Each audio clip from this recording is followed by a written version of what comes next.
আবু গারিবের বন্দি।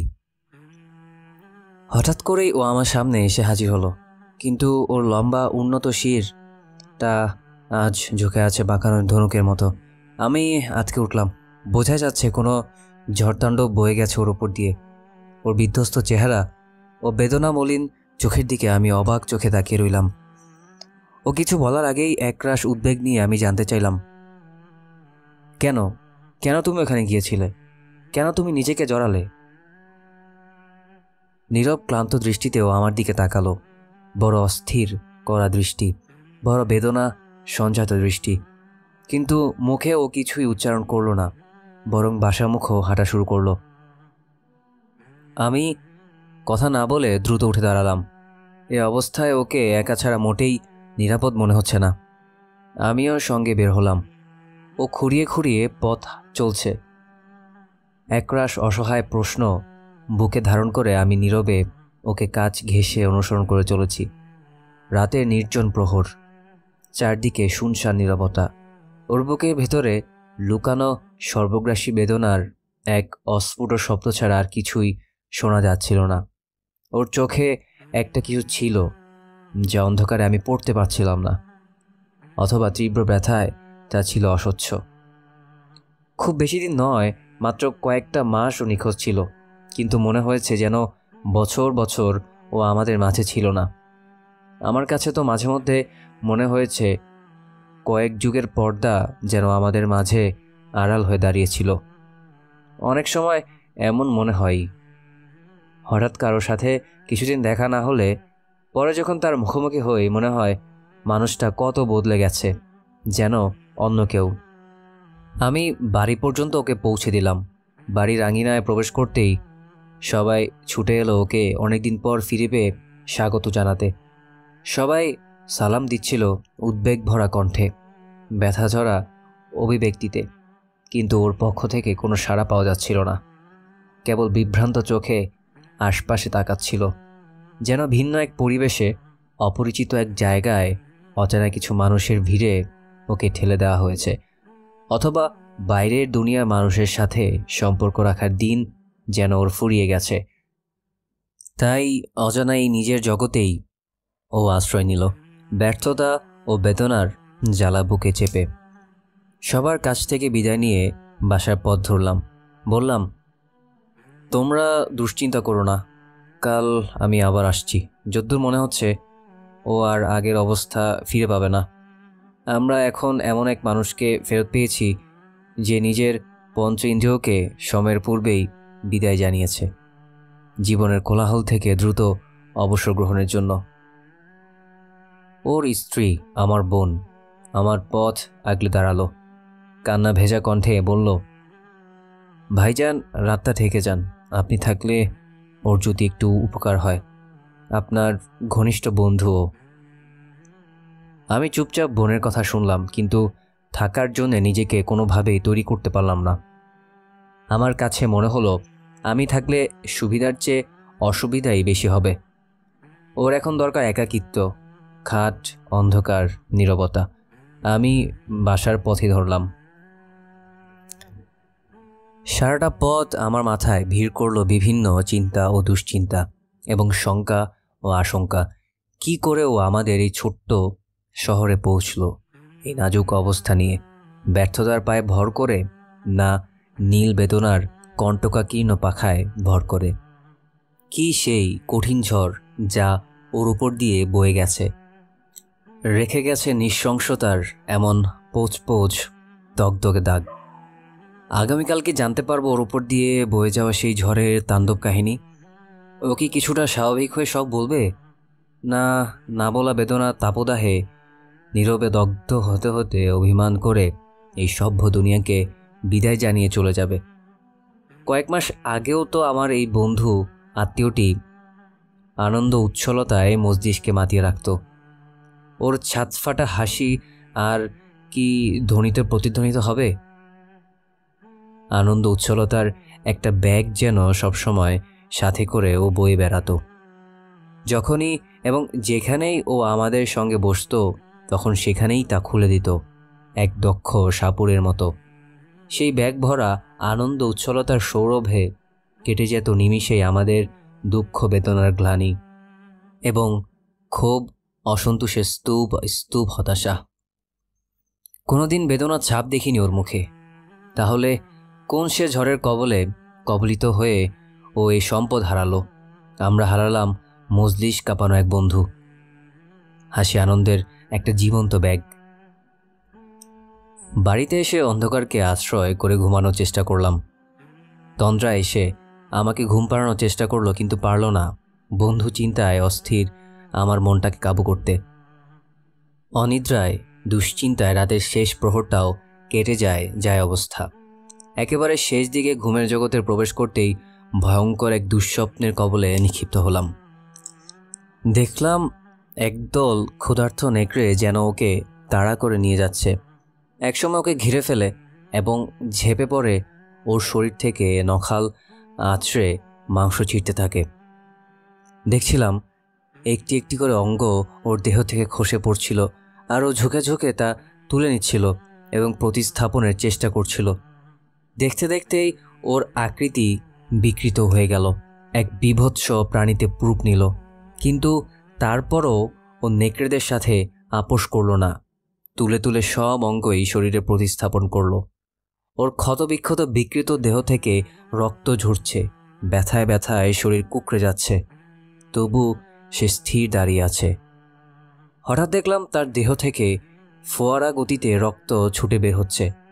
আশপাশ ছাপিয়ে তা এক রক্ত নদীতে রূপ নিয়েছে, যেন এক খরস্রোতা নদী।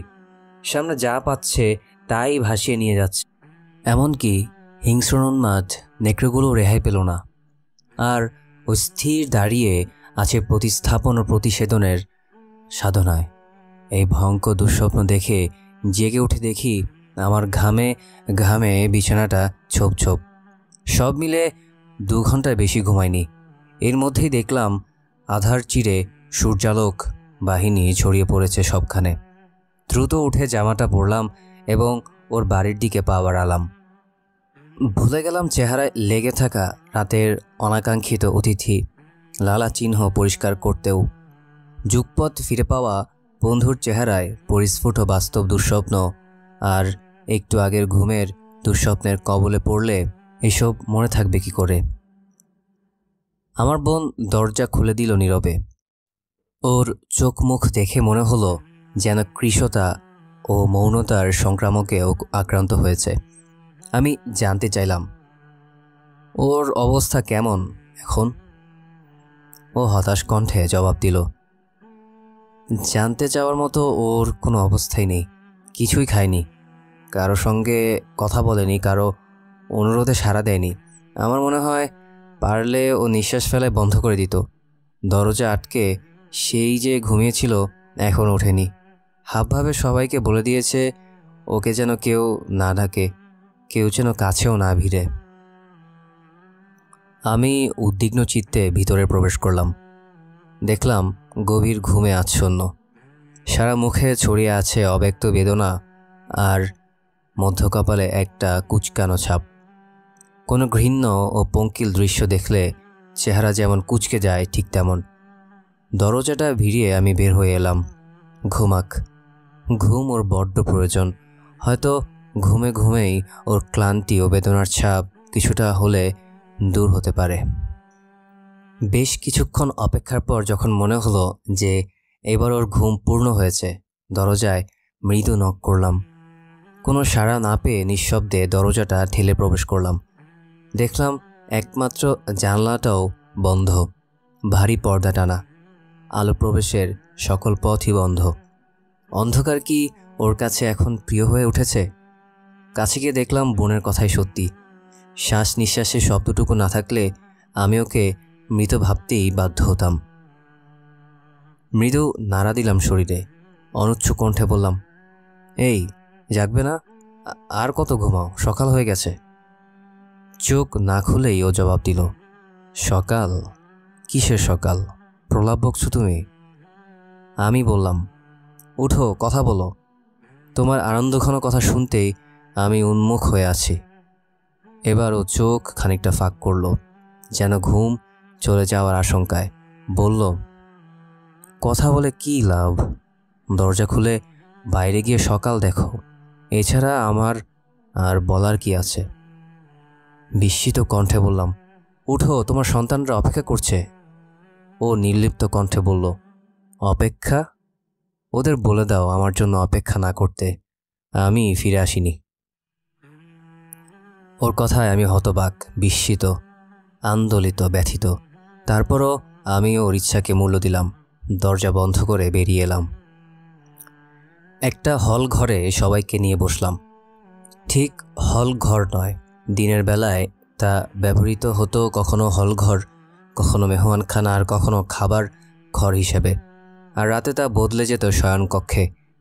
ওর ছেলে দুটির বয়স এখন 13 ছাড়িয়ে গেছে, তাই মেয়েদের জন্যে আলাদা জায়গা, আর এদের জন্য এই হলঘরটা। আমার বোন চা নিয়ে এলো, আমার সামনে বসলো। ওর চেহারায় তাকিয়ে দেখলাম অশ্রু ছলছল, অসহায় কাতর দুটি মলিন চোখ। একটু পর ও আমাকে কৌতূহলী শিশুর মতো জিজ্ঞেস করলো, ওর কি হয়েছে? কিছুক্ষণ স্তব্ধ নীরবতার পরও বুঝতে পারলাম না আমি কি জবাব দেব। মুশকিল হলো আমি কোনো আলো দেখতে পাচ্ছি না। তবুও কৃত্রিম সান্ত্বনা দিয়ে বললাম, ভেঙে পড়িস না, ধৈর্যে বুক বাঁধ, ও ঠিক হয়ে যাবে, তবে একটু সময় লাগবে। আমি এখনও জানি না ওর উপর দিয়ে কী ধরনের ঝড় বয়ে গেছে, তবে সে ঝড় যে অনেক ভয়ঙ্কর বিভৎস তাতে অন্তত আমার কোনো সন্দেহ নেই। তবুও আল্লাহ পাকের শুকরিয়া, ও ফিরে এসেছে। আমরা তো ওর ফিরে আসার ব্যাপারে একরকম হতাশই ছিলাম। আমার বোন আমার কথায় সায় জানিয়ে বলল, হতাশ তো আমিও ছিলাম, কতবার মনে আশঙ্কা জেগেছে ও বুঝি আর কোনো দিন ফিরে আসবে না। মাঝে মধ্যে ভাবতাম ও বুঝি। আমার বোন মৃত্যুর শব্দটা উচ্চারণ করল না। খানিকটা নীরবতার পর বলল, সমস্ত প্রশংসা আল্লাহ সুবহানাহু ওয়া তাআলার, যিনি ওকে আমাদের মাঝে ফিরিয়ে এনেছেন নিরাপদে। আমি প্রচণ্ড এক দংশন অনুভব করলাম। ও নিরাপদে ফিরেছে কথাটাই এর কারণ। আসলে কি ও নিরাপদে ফিরেছে? আমি তো এখনও ওর মাঝে এমন কোনো লক্ষণ দেখিনি। আমি দীর্ঘ সময় ধরে আমার বোনের বাড়িতে স্থির পড়ে থাকলাম। আমি ছাড়া ওকে এই সংকটময় মুহূর্তে আর কে সান্ত্বনা দেবে? বসে বসে হতাশ চিত্তে অপেক্ষা করছিলাম এই সাময়িক মৃত্যু থেকে কখন ও জেগে উঠবে, নাকি ও একে স্থায়ী মৃত্যুতে রূপ দিতে চায়।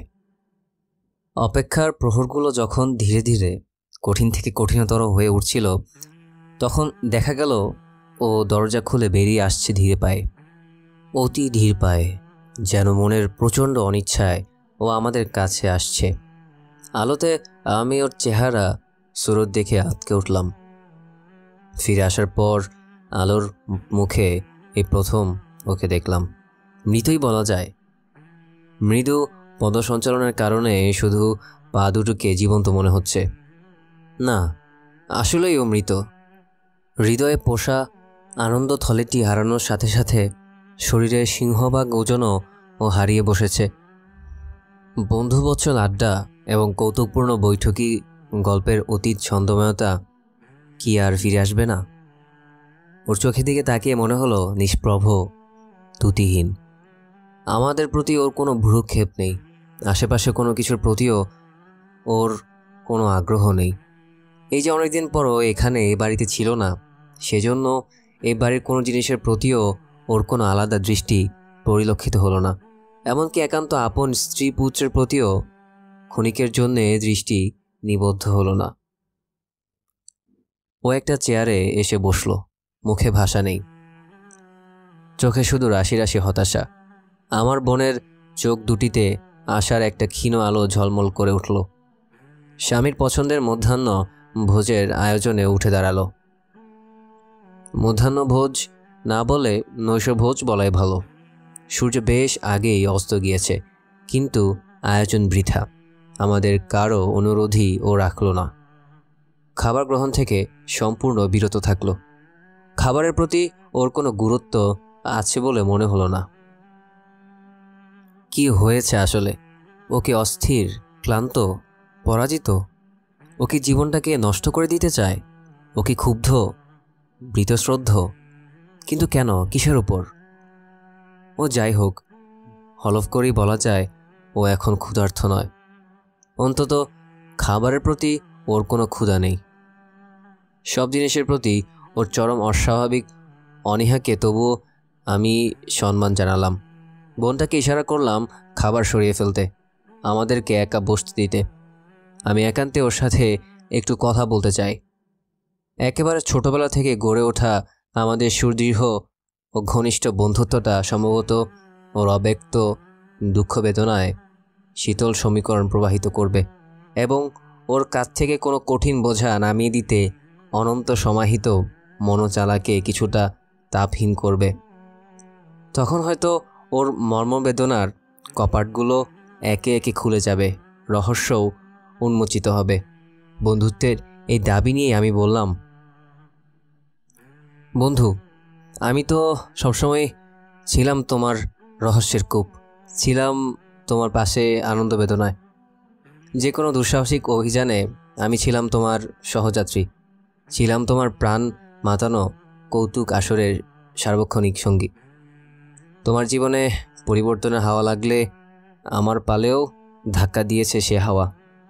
বিভিন্ন ঘাত প্রতিঘাতের মুখেও আমাদের বন্ধুত্ব ছিল অটুট অবিচ্ছিন্ন। আজ কেন তবে তোমার এই দুঃসহ বেদনায় আমাকে শরিক করবে না? কেন আজ আমাকে দূরে ঠেলে দিবে? আমি থামলাম, দেখলাম আমার প্রিয় বন্ধু কাঁদছে। দুটি মুক্তদানা তার চোখ থেকে ঝরে পড়ছে। তার সুদীপ্ত পৌরষ এখানে কোনো বাঁধ সাধল না। একেবারে আমার চোখের সামনে এই অশ্রু ফোঁটাদয় ওর পৌরষকে ব্যথিত করেছে বলেই মনে হলো। ওকে আর কখনো কাঁদতে দেখিনি। জানি না এই অশ্রুফোঁটা বন্ধুর না ভগ্নিপতির। একটু পর ও বিড়বিড় করে কি যেন বলল, ঠিক বুঝতে পারলাম না।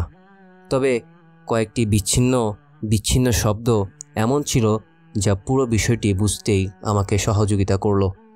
এরপর ওর মুখে আর কোনো জড়তা দেখলাম না। হঠাৎ মাটি ফুঁড়ে বেরিয়ে আসা ফোয়ারার মতো অশ্রু ছলছল দৃষ্টিতে আমাকে বলে যেতে লাগলো, সভ্যদের অসভ্যতার দাস্তান। তারপর তার উচ্ছ্বসিত কান্না থমকে কথা আবার থেমে গেল।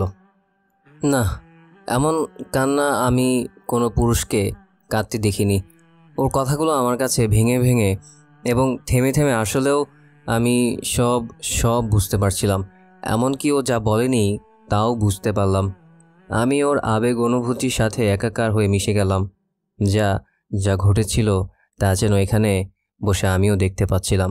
ঘৃণায় আমার দেহ মন রি রি করে উঠল। ও আমাকে বলল, কল্পনা করো, একটা নারী শূন্য অশ্লীল ভঙ্গিতে আমার নগ্ন দেহের উপর চেপে বসেছে। তার সঙ্গে আছে আরও একটা অনুরূপ নারী, সেও চেপে বসেছে আমার বদনমুক্ত কম্পিত দেহে। ওরা আমেরিকান সৈন্যবাহিনীর অফিসার। লাঞ্ছনার এমন তীক্ষ্ণ স্বাদ জীবনে কোনো দিন চাখতে হয়নি। আল্লাহর কসম, কোনো দিন চাখতে হয়নি। বন্ধুত্বের অসহায়ত্ব না থাকলে ইচ্ছে হয়েছিল প্রহারে প্রহারে ওদের উচিত শিক্ষা দিতে। ইচ্ছে হয়েছিল নারী নামের এই নাপাকগুলোকে হাজার হাজার বার কতল করতে। এই সর্ব অসহায়ত্বের ভিতরে আমি কেবল কামনা করছিলাম মৃত্যু। ভাবছিলাম আমি যদি ব্যাপক বিধ্বংসী আগ্নেয়াস্ত্রের মতো বিস্ফোরিত হতে পারতাম, অথবা আমি যদি এর আগেই জ্বলে জ্বলে শেষ হয়ে যেতাম। আমার সঙ্গে ওই পৈচাসিনীরাও সহ সব কিছু যদি জ্বলে জ্বলে ভস্ম হয়ে যেত। কিন্তু না, রাশি রাশি নীল বেদনার সর্বজ্বালা নিয়ে আমি বেঁচেই রইলাম। বন্ধুর মুখে এ কী শুনতে হলো আমাকে? স্তব্ধ বিস্ময়ে আমি আবিষ্কার করলাম যে আমিও কাঁদছি। একটু আগে বন্ধুটি যেভাবে কাঁদছিলেন সেভাবেই লজ্জা অপমানে মাটির সাথে মিশে যেতে ইচ্ছে করলো। তখন আমার চিৎকার করে বলতে ইচ্ছে হলো, কাঁদছো কেন বন্ধু, কাঁদছো কেন? এই যে দেখো, তোমার ক্ষত থেকে যেমন রক্ত ঝরছে, আমার ক্ষত থেকেও তেমন রক্ত ঝরছে। তোমার ক্ষত যে আমারই ক্ষত, কিন্তু চিৎকার দেব কি করে? আমি যে তখন ভাসছি এক সাগর অশ্রুতে। হ্যাঁ, একেবারে মহিলাদের মতোই গলা ফাটিয়ে কাঁদছিলাম বেদনা ও লাঞ্ছনায়। হে বেদনা, হে লাঞ্ছনা, কোমরে গাঁথা খঞ্জর হলে আঘাত করলে আমার মনে, যেমন আঘাত করেছ আমার বন্ধুর মনে। হে ইঙ্গো মার্কিন আধুনিক সভ্যতা, এমন করেই বুঝি তুমি মানুষকে অবমাননা করো। মানবতার লাজ বিনর্ম ললাটে কলঙ্কের তিলক এঁকে দাও, প্রাণকে জড়বস্তু বানাও, উচ্ছলময় জীবন্ত নগরীকে মৃত্যুপুরী ও ভূতখানা বানাও। ঝলসানো এই বাগদাদ নগরী এবং আমার এই ক্ষতবিক্ষত বন্ধু কি তারই সাক্ষ্য বহন করছে না? ও কিছুক্ষণ চুপ করে বসে রইল। আমি জানি ওর তুরিনে এখনো অনেক সংরক্ষিত বেদনা অবশিষ্ট আছে, ওর ব্যথিত মুখায়বের আড়ালে। কিন্তু নীরবতা দ্বারা ও এখানে একটা বিরতি টানতে চাইছে। সভ্যতার চোরদের কাছে নিজের শারীরিক লজ্জার স্থানগুলো অরক্ষিত হয়ে যাওয়ার পর নিশ্চুপির আড়ালে ও ঢাকতে চাইছে নিজের অভ্যন্তরীণ লজ্জাগুলোকে। আমি তাই আলোচনার মোড় ঘুরিয়ে দিতে চাইলাম ওর শিশুদের দিকে। হয়তো সন্তানের প্রসঙ্গ এলে ও একটু সান্ত্বনা পাবে। আমি নীরবতা ভাঙতে চাইলাম, দ্বিতীয়বার ওকে নাড়াতে চাইলাম, কিন্তু ও সাড়া দিল না। আমার কথা মনে হয় ও শুনতেই পায়নি। নীরবতা নিশ্চিম ভুবনে বসে মনে হয় আমাকে আর দেখতেও পায়নি। আমি ওকে হলরুমটা একা রেখে বেরিয়ে গেলাম। রাতের গভীর অন্ধকারে দিগ্ভ্রান্তের মতো হাঁটতে লাগলাম। আমার কান্না মিশে গেল আমার আর্তনাদের সাথে, আমার অন্যমনস্কতার সাথে, আমার বাকরুদ্ধতার সাথে, লাঞ্ছনা বয়ে বেড়ানো এক বিচারিত গৃহহীনের সাথে। নিজেকেই আমার কাছে অচেনা মনে হচ্ছে। আমি যেন এক সংকীর্ণ গলিপথে এসে নিক্ষিপ্ত হয়েছি। ধ্বংসের কোনো গোলকধাঁধায় যেন ঘুরপাক খাচ্ছি। লাঞ্ছনার দাহনে দগ্ধ হতে হতে আমার মন চাইছিল, হায়, আমি যদি আমার পঞ্চ ইন্দ্রিয়কে কোনো দাতব্য সংস্থাকে দান করে দিতে পারতাম, তাহলে আমি ছাড়া অন্য কেউ হয়তো তা কাজে লাগাতে পারত। চারপাশের পরিবেশ পরিস্থিতি ও ঘটনা প্রবাহ আমার এই বর্তমান অনুভূতি দিয়ে বিশ্লেষণ ও পর্যবেক্ষণ করতে পারত। আর তিনি আমার চেয়ে শক্তিশালী ও আত্মসম্ভ্রমবোধ সম্পন্ন হলে প্রতিকারে কিছু একটা করতে পারতেন। একরাশ ক্ষুব্ধ হতাশা আর এক বুক চাপা বেদনা নিয়ে হাসছিলাম। ক্ষোভে দুঃখে আমার তখন যে কি করুণ দশা তা বলার ভাষা আমার জানা নেই। শুধু মনে হয়েছিল আমি বুঝি পৃথিবীতে নেই, ঢলে পড়ছি ক্রমে ক্রমে এক বেদনাদায়ক মৃত্যুর কোলে। অসহনীয় যাতনায় কেবল কাতরাচ্ছি। জীবনের তো অনেক প্রকার আছে, মৃত্যুর নেই। আমি তাহলে এখন কোন প্রকার মৃত্যুর কোলে দুলছি? কোন দিকে হাঁটছিলাম গভীর অন্ধকারে বুঝতে পারিনি। শুধু পৃথিবীটাই এখন অন্ধকার নয়, অন্ধকারে ছেয়ে আছে আমার অনুভূতির জগৎটাও। তাই একটু পরই দেখলাম আমি ঘুরে ফিরে আবার এসে হাজির হয়েছি বোনের বাড়ির সামনে, যেন একটু আগেই আমি তা ছেড়ে গিয়েছিলাম। হলঘরটায় আলো জ্বলছিল, ও তখনও নীরবে ওখানে নিশ্চুপ বসেছিল। আমার মৃত্যুর চেয়ে ওর মৃত্যুটা কি আরও গাঢ়, ভয়ঙ্কর? ও কি আরও বেশি যন্ত্রণাগ্রস্ত, যাতনাগ্রস্ত? আমার মাথাটাও এখন নিচু হয়ে গেছে, ঝুঁকে আছে। আমি আর দাঁড়াতে পারলাম না। পাগলের মতো বাড়ির দিকে হাঁটা ধরলাম। ওখানে কি আমার জন্যে আছে আলোর কোনো রেখা?